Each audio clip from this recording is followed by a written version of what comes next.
Hello everyone, I'm Bill Cava, and in this video I'm going to be presenting our paper, Genetic Programming Approaches to Learning Fair Classifiers. So society has come to rely on algorithms like classifiers for important decision making, which has given rise to the need for ethical guarantees such as fairness. So I'll begin this talk by discussing these issues broadly and talk about what we can do to address them as algorithm designers. In particular, I'll focus on a computational challenge of fairness, which is trying to guarantee a model will be fair when there are many attributes that we wish to protect in the data. I'll then talk about why genetic programming is a good fit for this task, and introduce a variant of lexicase selection that we propose in this paper called fair lexicase selection. Finally, we'll look at some experimental results. So let me begin with the observation that machine learning models that are deployed in the real world can have serious effects on people's lives and their well-being. The scientific community has begun to investigate the ways in which algorithmic technology may behave unethically and what we can do to address it. So researchers now ask, before they deploy a model, will this model reproduce or enforce existing social biases that are in the data that it's trained on? Will its use be fair to the people that it impacts? Will it cause any harm? Two recent works by computer scientists, The Weapons of Math Destruction and The Ethical Algorithm, have brought these issues to the popular science community, and they investigated ethical dilemmas that arise when algorithms enter the real world.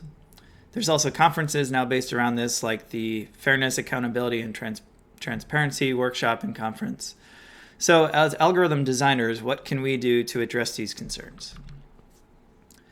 In impactful domains where algorithms are currently deployed, such as lending, college admissions, criminal sentencing, and healthcare, there's increasing concern that models will behave in unethical ways. In some cases, this behavior may even be illegal depending on the anti-discrimination laws that are in place in that jurisdiction. In healthcare, where our lab does most of our work, we also wish to address this problem. For example, when it comes to patient triage, so how we prioritize access to care. A study that was published last year in Science elucidated the issues that can arise for this task. A commercial model that is used to screen patients based on a risk score was shown to systematically underestimate how sick Black patients were, resulting in them receiving health care at a later stage than their comparable white counterparts. So these are the types of concerns that we need to be aware of. The issues around fairness are quite complex, of course, and they extend beyond what we could possibly address with machine learning. And also, with the field of machine learning itself is quite young. However, machine learning researchers have attempted to propose different measures of fairness to be used to constrain or audit classification models. One such measure is individual fairness, which asks that similar individuals in the data be treated similarly, which is a pretty standard definition of fairness. Another is statistical parity, in which we ask for equivalent error rates or equivalence of some other statistic across protected attributes such as sex, age, race, or income. In this work, we focus on statistical parity, particularly a version of it that's known as subgroup fairness. In subgroup fairness, we ask for error rates to be equivalent not only among individual protected attributes, but also among potentially many intersections or conjunctions of those groups. So to understand statistical parity, it's useful to have some notation. So for example, what do I mean when I say group? So you can think of groups, which are called G, as indicator functions that denote whether someone has a specific value of possibly one or more attributes. So imagine, for example, we have two protected attributes, one for race and one for sex. And imagine both are restricted to two values in our data. So we have black, white, male, and female. Then we can define four marginal groups, which denote membership of each individual in the data to one of these four groups. The groups can become more complex than this, as we'll see, but what's important to note is that groups define a particular set of samples in the data. In addition to the group G, we have a model N, and we have a fitness function F. That could be, for example, the false positive rate of your classifier. Then we can define statistical parity as the absolute difference between our average fitness on all the data and the average fitness among the group. So you can see that by averaging this value across all of the groups, we now have a measure of how fairly the model distributes its errors among the different groups in the data. Since this is a new area to the genetic programming community, I thought it would be useful to step through an example. This is a problem from Thomas et al.'s science paper from last year, Preventing Undesirable Behavior of Intelligent Machines. So in this example, we're tasked with building a model that predicts aptitude of an applicant based on an entrance exam score. We have two groups, A and B, and we have a synthetic outcome that is distributed around 1 for group A, and it's distributed around -1 for group B. We also define the entrance exam directly from the aptitude scores so that we know that they're correlated. So what happens when we fit a linear regression model to this data to predict the quality of the applicant from their entrance exam score? So if we fit a linear regression model, we get a discrimination statistic of -0.67, meaning that the linear model will discriminate by overpredicting the aptitude of applicants from population B and underpredicting the aptitude of applicants from population A. So at this point, it makes sense to try different mitigation strategies for addressing this unfairness. One mitigation strategy that is very popular is to try to oversample or undersample the data. Because we know that if we have a loss function that's averaging over all the samples in the data, and we don't have enough samples from one population or another, our estimates are going to be biased towards the larger group. In this example, though, this mitigation strategy doesn't work because A and B have the same number of samples in our synthetic example. So underrepresentation is actually not the source of the unfairness that we're seeing. Maybe we have the wrong model. So maybe there's some nonlinearity in the data. So could we use a nonlinear model to address this unfairness? Unfortunately, no. We can't use a nonlinear model and get a better estimator. For this problem, you can actually show that the optimal least squares estimator is, in fact, this linear model, y equals 2/3 x. The final option, which can work, is to take group membership into account in our model. And this makes sense, right? Because essentially we have two different distributions of entrance exam scores, and we want to take that into account. So we can either add an adjustment term to our regression, or we could stratify the data into two groups and fit separate models. This will eliminate the bias, but only under certain conditions. First, we have to be able to build a model based on G, which for certain domains like employment may actually be illegal. The second assumption is that we have adequate data for both groups, so that the fitted model will not suffer from small sample sizes during training. This second assumption becomes very relevant when we begin to talk about richer group definitions, because when there are multiple overlapping protected groups, the problem of having limited data can become insurmountable. So Kearns, Neal, Roth, and Wu showed in a paper a couple of years ago in ICML that the problem of capturing rich subgroup constraints is hard, both in the learning sense and in the auditing sense. So they describe an interesting phenomenon that they dub fairness gerrymandering, which is illustrated in this figure. So our model here accepts individuals at equivalent rates when considering race and when considering sex as separate attributes. However, when you consider these attributes together, we can see that our model appears to totally discriminate against black females and white males by not accepting any individuals. So what's going on here? Essentially, to address this, we need to instead control for fairness over the conjunctions of those groups. And the problem is, as the number of groups definitions increase in our data, the number of constraints grow exponentially. So if we want to control for a rich number of sensitive attributes like sexual orientation, age, income, and so on, we need to turn to heuristic methods to get adequate solutions. Kearns et al. Proposed an interesting game-theoretic solution to this problem of rich subgroup fairness. In their two-player game, player 1 is a cost-sensitive classifier, and player 2 is an auditor for that classifier. So after player 1 trains on the data, player 2 audits the model, and it tries to identify the largest subgroup across the protected attributes that has the largest fairness violation. You can see this equation that describes the violation as the probability of the group occurring times its fairness violation. So player 1 then iteratively builds an ensemble of estimators that are trained to upweight the subgroup that player 2 has identified and this process repeats until the user-defined violation threshold gamma is satisfied. So the authors showed that on a few example problems, capturing this notion of subgroup fairness with their method during optimization can lead to more fair models than using simple marginal fairness constraints. But a very interesting aspect of this work also is that it illuminates that there's a fundamental trade-off that has to be made between how fair the model will be and its overall accuracy. In other words, as we ask the model to be more fair, we end up having a model with overall higher error. So although our work in this paper is the first to consider machine learning fairness using genetic programming, we can actually tap into a wealth of research from the genetic programming community on multi-objective optimization for this problem. So on one side of the Pareto front that we've shown here, we have unfairness, and we have unfair and very accurate models towards the top left. And on the other side, on the error axis, we see that we have towards the bottom right, very fair models that are inaccurate. So if you're familiar with Pareto optimization, you know that it's based on leveraging the dominance relation between the models on the Pareto front, shown in circles, and those that are not, shown in squares.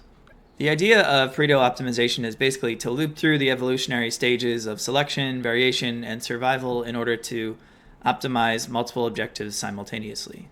So it starts by selecting models that are close to the Pareto front, applying variation operators to generate offspring, calling the population back down to its original size using survival, and then iterating through these steps until we've converged to a nice set of solutions.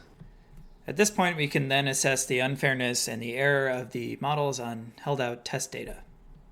We still have an issue, though, that we haven't addressed, which is that the unfairness measure is still complicated to assess, as we've discussed. We considered the auditor from the game theory approach to be too time-consuming to compute for all models over all generations. And so we stuck with a marginal fairness objective when we used Pareto optimization in this paper. So the question still remains, do we have a way of taking into account group interactions when we assess fairness in genetic programming? So in this paper, we propose an algorithm called fair lexicase selection, or FLEX, as a way of taking into account this fairness over subgroups. So the basic idea is to use lexicase selection, which is a parent selection strategy that's been used quite frequently in recent literature. But instead of operating over samples in the data, we operate over groups. And instead of just measuring the accuracy over those groups, we also measure fairness over those groups. So I'll go through the algorithm in the next couple slides. But the main things to note are that FLEX provides a way of sampling group interactions without having to enumerate all of them. And it pressures models to be good at multiple different combinations of subgroups, and especially to be good at difficult subgroups, which are those that tend to have large fairness violations in the population. So each parent selection under FLEX begins with our marginal groups, which we call G0, and a selection pool S that initially contains the entire population. FLEX then picks a random group from G without replacement, and it chooses a fitness measure for that group, either the average loss or the average fairness over G based on a coin flip. FLEX then filters individuals from S that are not within a threshold value of epsilon of the best fitness in the selection pool, and this process repeats until the selection pool is filtered down to one individual, or if we run out of groups, we'll return a random individual from S. And this process repeats for every selection event. It's useful to visualize these selection events to kind of get a feel for what's going on. So here I'm showing 3 example selection events. We have a population of 5 models, which are N1 through N5 at the top, and we have 4 group definitions here, G1 to G4. The arrows in these graphs represent iterations through the FLEX algorithm. So we're going to first look at selection event 1 on the left. So here the population is first filtered through group 1, which reduces the selection pool to individuals N4 and N5, and it then filters through group 3, which does not apply any selection pressure. And finally, it filters through group G2, which filters out N5, leaving N4 to be returned as the parent that is selected. Again, remember that each group here is a level of a protected attribute. So this selection event could correspond to a conjunction of groups such as white males over 65, or Latinx females making less than 35K a year, etc. So 3 different protected attribute levels. If we look back at the 3 selection events, you can see that each parent selection operates over a randomized sequence of these groups. And the advantage here is that we don't have to enumerate all of the possible combinations, but we can still sample a very large number of subgroups that corresponds to the factorial of the total marginal groups in the data. So in our experimental study, we tried 3 genetic programming approaches: NSGA2 with a marginal fairness objective, flex, and flex selection plus NSGA2 survival. We used the feature engineering automation tool as our GP system. This is a technique and a method that we've been working on for the last few years that hybridizes genetic programming with linear regression, in this case, logistic regression, using GP to learn the feature transformations and logistic regression to form the final model. Within each feature, which GP is being used to evolve, we learn weights via gradient descent. So in other ways, the system behaves much like other symbolic regression systems. And we looked at 4 real-world datasets that were used in the work of Kearns et al. Each of these datasets was chosen because it has sensitive attributes and it has real fairness concerns. So the communities dataset looks at predictions of crime rates, which can be used in crime recidivism prediction. The adult dataset is used to predict individuals' income, which can be used for lending decisions. And the law school and student datasets can be used in college admission decisions. So these datasets have different types of protected data, and they also have varying levels of subgroup richness. So for example, the communities dataset has over 1,500 potential conjunctions of groups over which we might want fairness to hold. For each dataset, we ran 50 repeat trials of each method using a 50-50 train test split for assessing performance. In addition to the GP methods that I've introduced earlier, we compared to this game theory approach that I described and also some other controls. So for the game theory method, we compared to using a linear model for classification, which is called GERYFAIR, and using XGBoost, which is a state-of-the-art gradient boosting method for classification. That one's called GERYFAIR GB. The variants of genetic programming we tried were tournament selection, lexicase selection, and random search, in addition to flex NSGA2 and flex NSGA2. For each of these methods, we fit 100 models and ran for 100 generations. I should note that random selection in this case starts with randomized trees that represent features, but then it fits a population of logistic regression models to them, followed by gradient descent to learn internal feature weights. So the only element of randomness there is that the structure of the features is initially random, then we do deterministic weight learning. To compare these 100 solutions from each method on the test sets, we want to know how well each set of solutions characterizes the trade-off between error and fairness. For error, we looked at the average precision score of each model, which is a measure of the area under the precision recall curve. And for fairness, we used the auditor violation provided by player 2 in the GERYFAIR algorithm. In order to compare sets of solutions, we used the hypervolume measure, which gives us a way to compare how well the Pareto front of solutions has converged and how well it is spread out. So these are the results of the experiment, and I'm going to highlight what these results mean over the next few slides.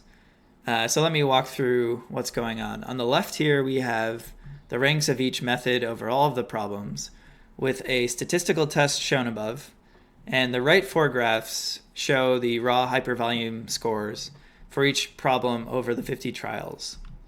So on the left graph, having a lower rank is better, and on the right, having a higher hypervolume measure is better, since it means the set of solutions is dominating more area in the objective space. So one of the first things to note here is that the GP methods taken together perform really well. In comparison to the game theory approach, any of the GP methods generates a better set of trade-off solutions for every problem we studied. If we look at flex alone, the method we proposed in this paper, we didn't see that it performed better than regular lexicase selection on 3 of the problems, although it was the best algorithm for the adult dataset. The adult dataset was also the only dataset we looked at for which random selection was not best in terms of median hypervolume measure on the test data. So this brings us to our final observation, which is that random features work quite well on these benchmark datasets. And in fact, random ties for the lowest rank over all problems with lexicase selection. Again, it's important to note that random here really just means that we're initially constructing random features and then learning deterministic weights. But this is an interesting and impressive result to us, since random features is also the quickest method among those tested, including the Jerry-Fair models. If we dig into the archives for specific runs, we can make some interesting observations. We find that sometimes many methods contribute to the test set Pareto fronts. For example, shown here for the adult dataset, where each of the different shapes is models trained from a different method. And the circles show the kind of meta-Pareto front of these methods. So for some problems, it seems like it might make sense to generate solutions from an algorithm portfolio to achieve the fairness accuracy trade-offs that we want. On other problems, we observe the opposite. So for example, on the student dataset shown here, random search produces a few models that are near the elbow of the Pareto front that dominate all the other models. So just to conclude, the field of fairness in machine learning is nascent, but it's growing quickly, and it addresses very important societal concerns. So recent results in theoretical computer science have shown that the problems of both learning and auditing classifiers for rich subgroup fairness are computationally hard in the worst case. This motivates the analysis of heuristic algorithms such as genetic programming for building classifiers. And our experiments here suggested that GP-based methods perform very well for generating a portfolio of models that have good trade-offs between fairness and accuracy, compared to approaches that have been studied thus far in the broader machine learning community. While a fair version of lexicase selection that we proposed only showed promise for one of the problems we looked at, we did find an interesting result, which is that randomly constructed features coupled with logistic regression work quite well for all of these problems. So we hope that this first investigation into using GP for building fair classifiers will motivate further inquiry into incorporating fairness constraints into models within the EC community. And we're especially interested to see what insights can be gained from looking at different and larger data sets that have important fairness concerns. So thank you for your time. I'll leave you with a link to the repo where you'll find code for these experiments. And thanks again to my collaborators.